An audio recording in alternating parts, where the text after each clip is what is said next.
तमेवं विद्वानमृतयः भवति नान्यपन्थायनाय विद्यते सहस्रशीर्षं देवं विश्वाख्यं विश्वसम्भवं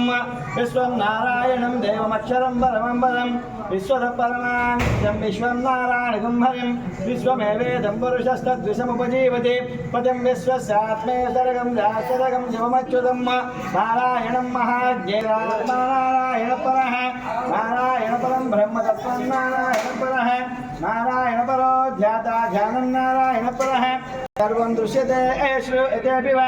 अन्तर्बहिर्जगत् सर्वं व्याप्ति नारायणस्थितः अनन्तमव्ययं गगनं समुद्रान्तं विश्वसम्भवं पद्मघोषप्रतीकाशकं हृदयं चाप्यधोमुखम् अधो निष्ठावितस्यान्तेनाभ्यामुपरितिष्ठति ज्वालमालापरं भाति विश्वस्यायतनं महत् सन्ततं शिलाभिष्टुलं भक्त्याघोषसन्निभं तस्यान्ते सुसर्गं शोक